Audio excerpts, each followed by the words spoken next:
Hello and welcome. I don't know if this sound is. See, hello, welcome. I don't know if my sound is. Hello. I don't think it is.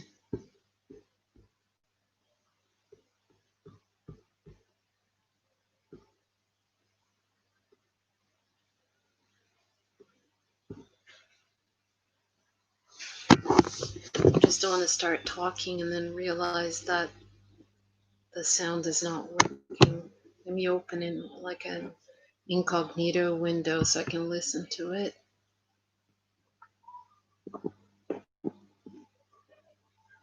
Let's see what happens. Sometimes that's what. Maybe I can't see that the sound is working, but it actually probably is.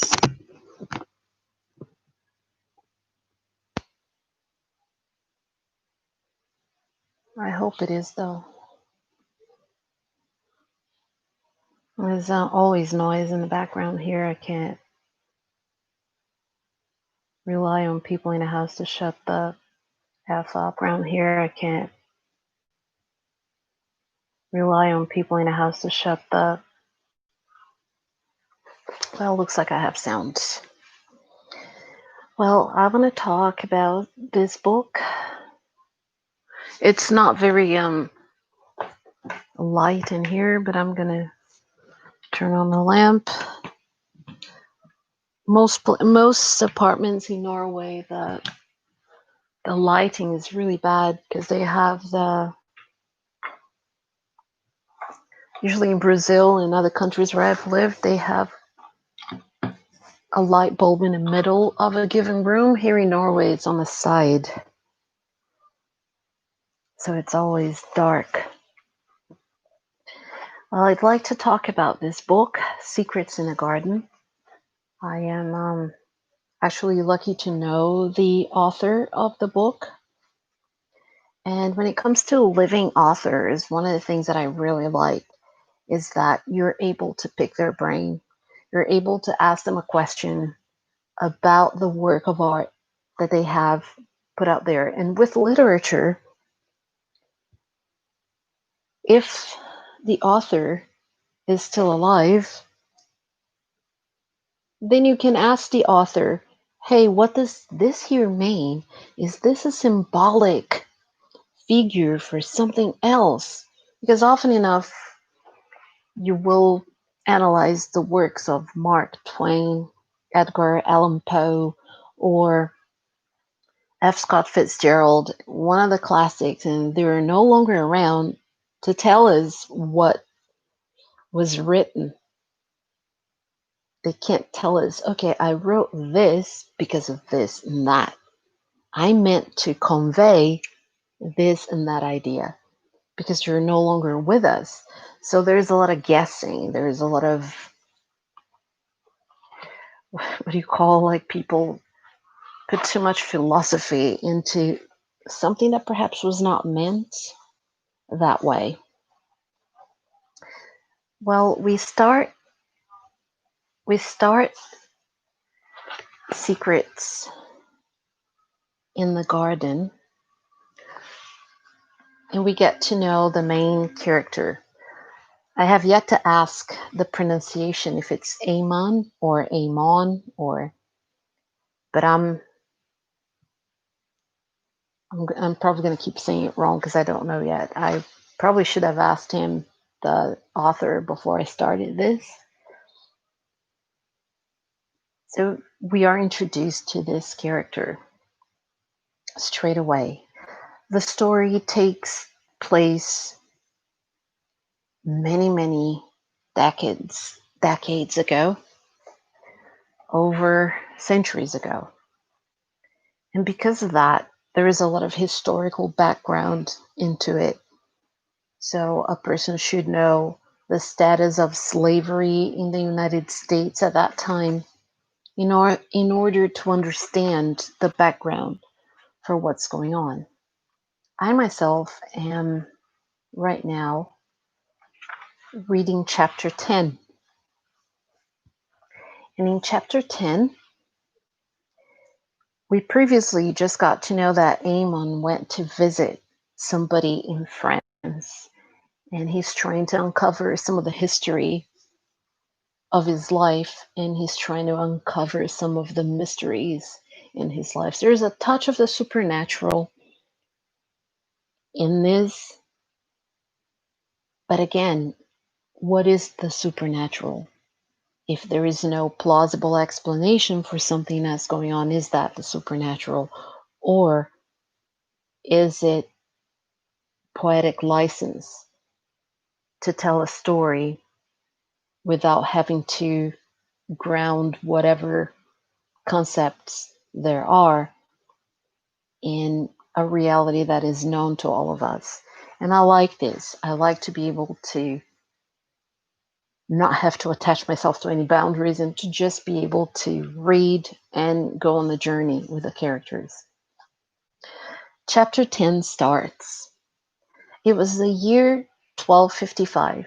King Louis the Ninth was the king of France at the time. My fiancé was part of the Knights Templar and involved in the crusade.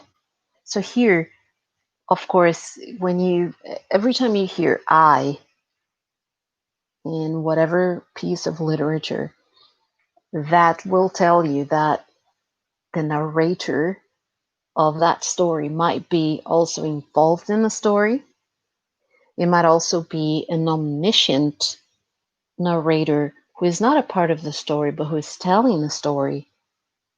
Perhaps he or she knows a lot about what's going on, knows about the characters. And an omniscient narrator, much like what the word suggests, omniscient, knows all that's going on, and a lot of times knows all that's going on in the characters' minds as well as what's going on around them. Here, I is not the narrator.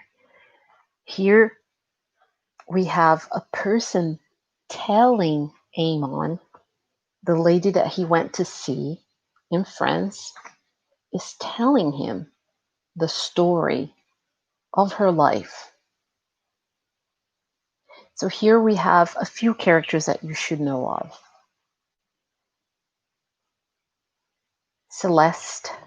Celestine. There are a few names by which she's called, but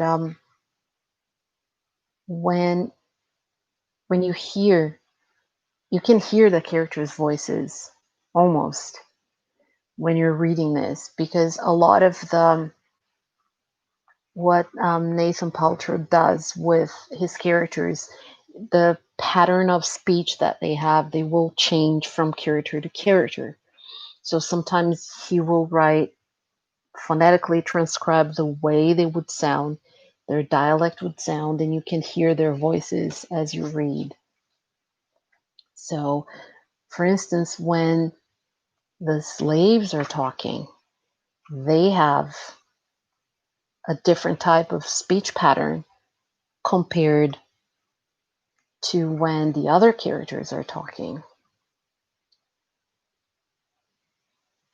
So I'm just looking for a passage that I wanted to mention.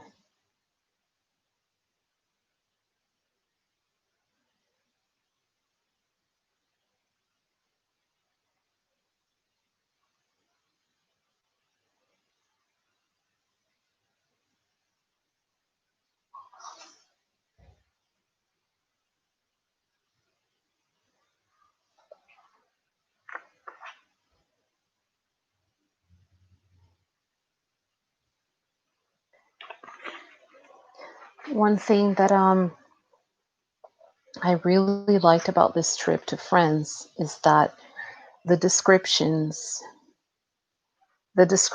are such that you have an idea of what's there, so you can have a visual, but you also have enough detail for you to picture something, but not too much detail that it robs you of the opportunity of using your imagination. So he went to visit Nanette, and Nanette is the one telling him about the story. When she was in, she talked about her her trips. And she's talking about the king returning from Egypt, the spring of 1254. It was a year after I journeyed to Egypt myself to explore the map on the paper I found in the sealed box that the Knights Templar handed me. Forgive me, I'm getting ahead of myself. The king had my husband to find out if the stories were true. The ones about jewels being hidden in the Great Pyramid of, some people say Giza, some people say Gaza. It depends on what kind of pronunciation you want to adopt. Giza, Gaza, Giza. There were rumors of a great granite box filled with jewels in the chamber known as the King's Chamber. King Louis was most interested in this as he had run out of money. He sought Xavier's skilled experience, and so he sent for my husband and a few other men to find the treasures. Unfortunately, Xavier didn't make it far. As fate would have it, he plummeted to his death, having lost his footing while climbing, and tumbled down the pyramid, hitting his head. So the reference of the pyramids shows that it was a very long time ago, but not that long ago that the pyramids were not there yet. The pyramids were already there when this happened. They say he didn't suffer, that it was swift. The measures taken to advance the journey came to a halt. Of course, with an accident of that magnitude, they couldn't continue.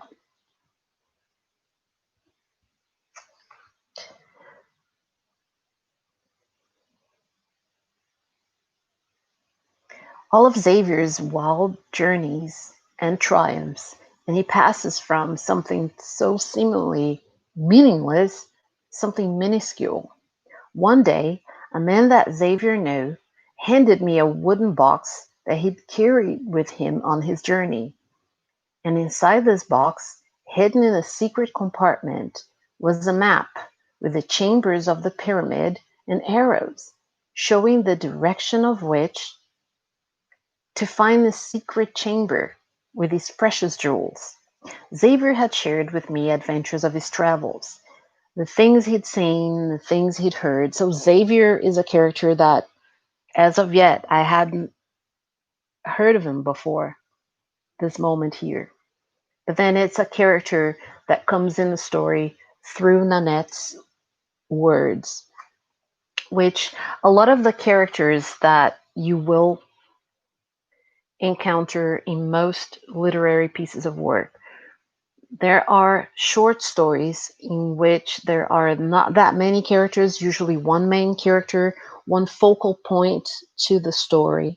And even if the book is large and has hundreds of pages, what characterizes a short story are that it has one focal point. It has a linear path that goes through beginning, climax, and end.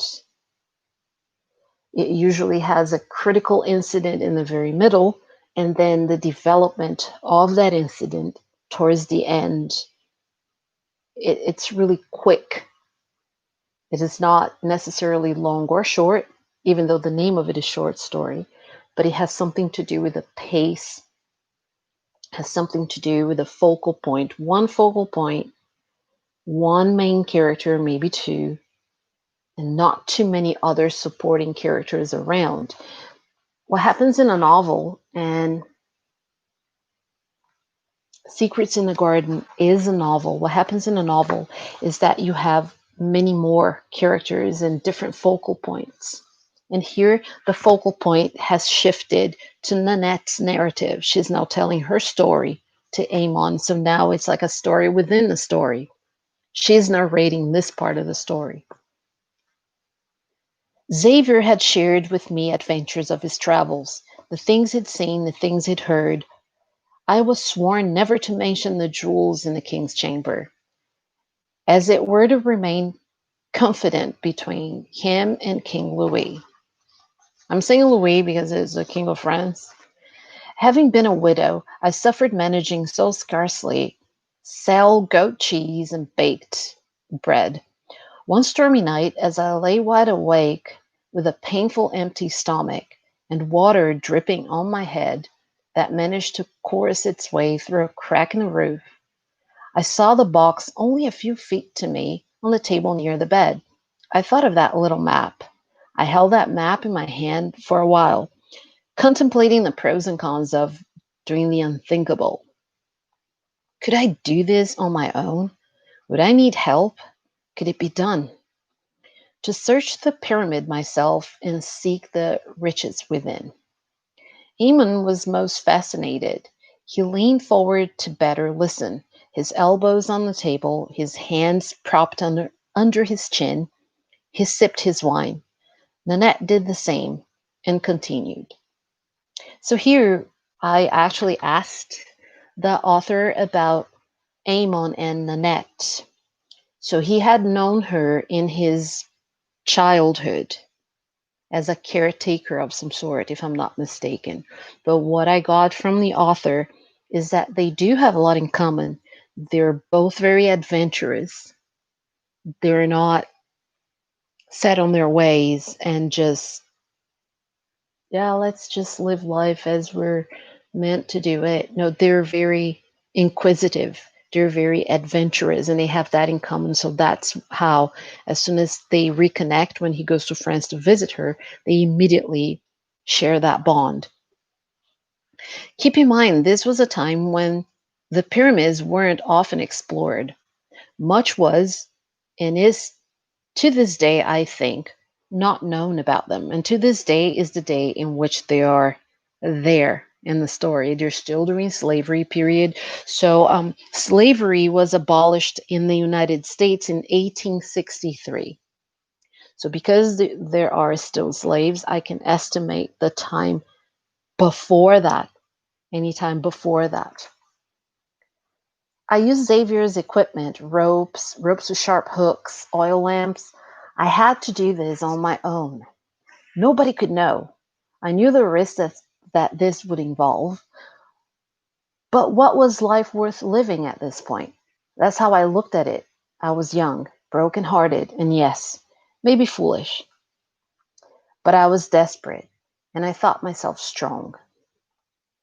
It was certainly no easy task. I often wondered if I would stumble and fall, killing myself as Xavier had done. After all, he was the skilled one. So here, like if he was a skilled one and he fell to his death, then she's probably thinking, what can I do? Am I going to succeed? Of course not, because if he was a skilled one and he didn't manage, I'd never attempted such a thing so dangerous. But like I said earlier, I was out of my mind, I think. I can see that now. I was alone, grieving, and desperate. I waited for a clear, calm night to travel, for turbulent waters make me fearful and seasick. The next night, I left for the port of Marseille. I boarded a French merchant ship that routinely traveled from France to Egypt to trade goods like French perfume for exotic Egyptian spices, things of that nature. The Mediterranean Sea was but a pond that separated me from a new life.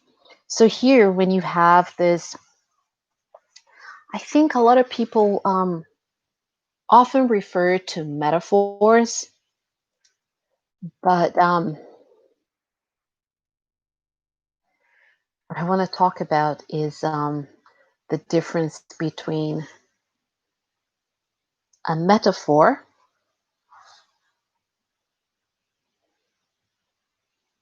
and because a lot of people just think of people talk about metaphors all the time, but they don't realize that there are other types of comparisons that are also used as figures of speech. So here you have something called, I don't want to mispronounce it,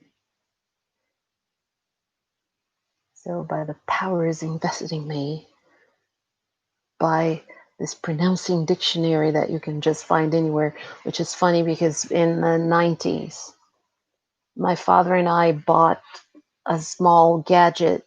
Well, it wasn't that small, it was about this big, and it weighed about half a pound. And it was, you could type in the word and it would pronounce the word for you. And it took 6 AA batteries. And I carried it with me everywhere. My dad carried it with him everywhere. And now you can just do it on your phone. You can do it on your computer, and you can pronounce basically Metonymy. any word. Okay, so a metonymy is different from a metaphor, because a metaphor, you just say one thing in the place of something else. But here, you can say, for instance, I feel like this is a metonymy rather than a metaphor. Because here, when you say you have pond and you have ocean and you have sea, right? So a pond is a smaller part. It would be, you're substituting, comparing the pond to the sea to talk about size, but giving some sort of equivalence to that. It is still a body of water, but it's just much smaller. So, and what she means here, she's so fearful of turbulent waters, and so there is a lot of fear, there is a lot of adventure involved, and there's a lot of courage because she's still doing it even though she's afraid.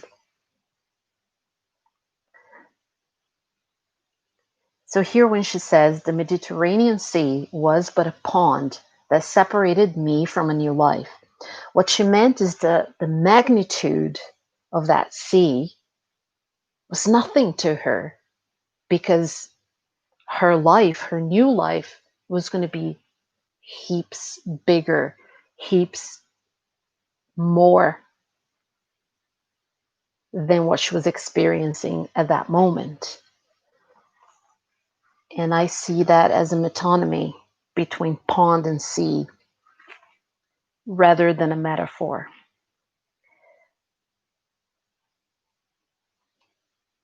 The Mediterranean water was considerably smooth, and the trip was not unbearable. I arrived at the port of Alexandria in Egypt in a little over 2 days. There was another long 2 days travel on camel from the port of Alexandria to the Giza or Giza plateau. I lodged at a nearby inn and rested there until the night came, when I would set out to explore the unknown tunnels of the Giza pyramid. So here what you have is, I'm trying to draw this parallel between the two characters, because I asked the author and he confirmed that they really do have something in common. They really do. So what a lot of people don't realize is that this is not there explicitly in the book. I picked that up. I myself thought that was the case, and then I asked the author. So that's the beauty of talking to a living author,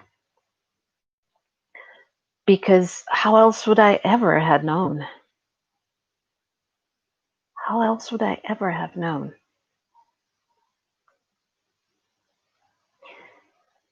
So they do have a lot in common, and this courage, this bravery to leave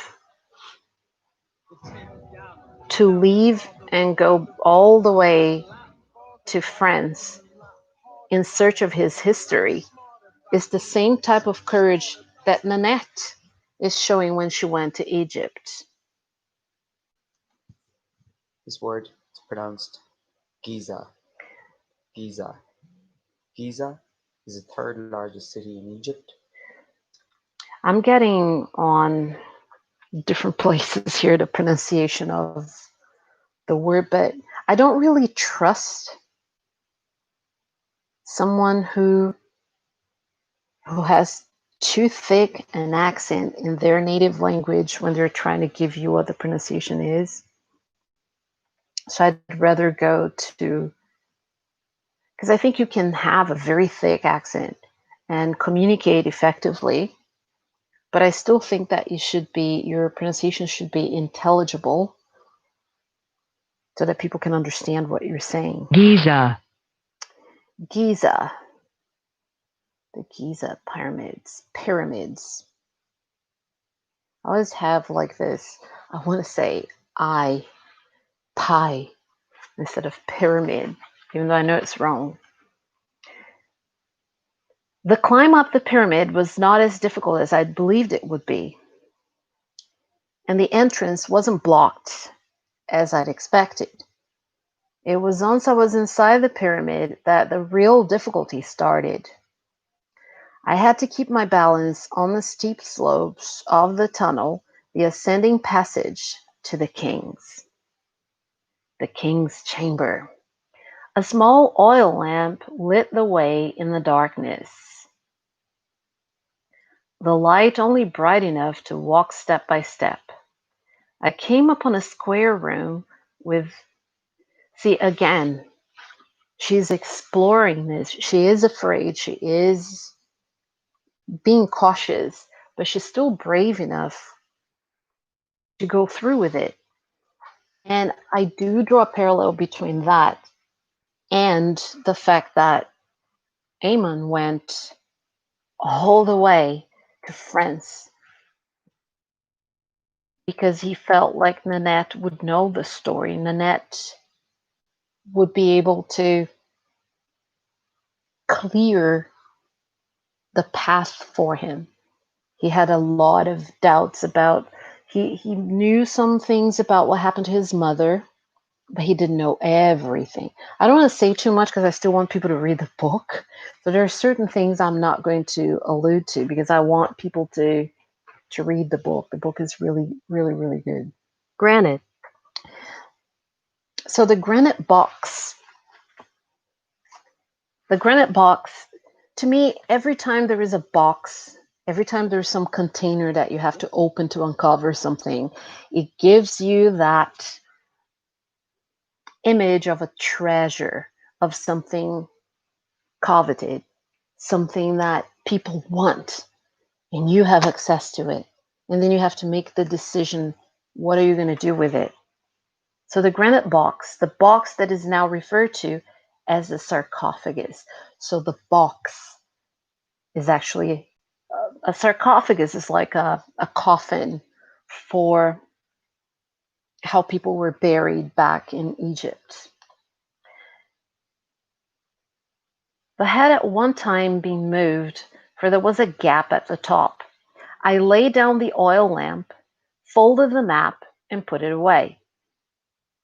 I was very thirsty, and after I took a drink of what little ale I had left, I, without thinking clearly, laid the vessel on the lid, and it fell into the sarcophagus.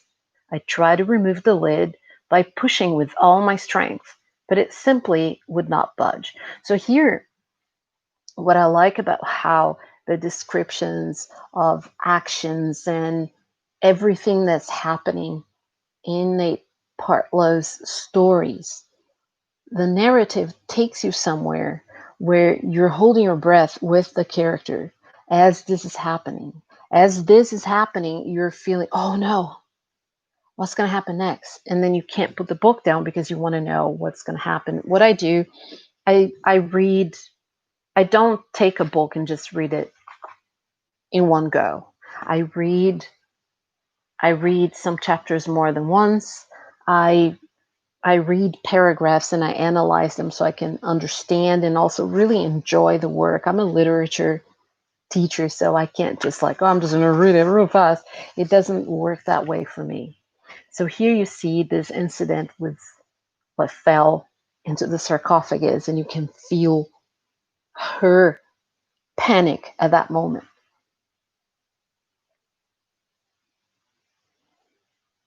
While trying to figure out how I would get into this granite box to retrieve not only my ale, but also that which possibly held all the gems I could ever dream of, a bright beam of light streamed in through this triangle vent above and onto the sarcophagus.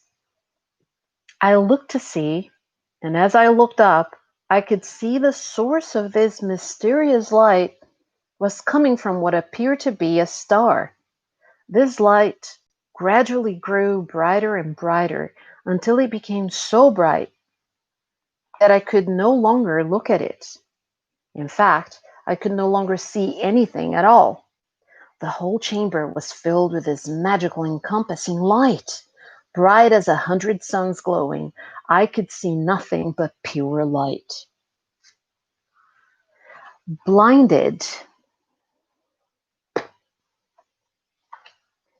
blinded if you will. And in that great brightness, there was a vibration like static that buzzed through the atmosphere of the dormant air. It went through me. There was no pain, only a sense of calm and serenity. So you can feel the light around you as you read this. She is now in a situation where you have all the mystery surrounding the pyramids, and she's now inside one. And this is supposed to have happened many, many years ago when you could actually just walk in as she did. As suddenly as the light had come, it was gone. Or I had believed it were gone because I was suddenly submerged in darkness. My first thought was that my oil lamp had extinguished. I searched for the vent where I'd seen the light, but saw nothing. I felt in the darkness for the lamp, and the flame burned my hand, so she actually found it. It was then that I knew that I was without a doubt blind. Nanette paused. So here, every time you hear I, it is not an omniscient narrator. It is a character in the story telling a story to someone else. It is not a monologue, and it is not a soliloquy, because here, Nanette is actually talking to Amon and telling the story, so it's still a piece of dialogue.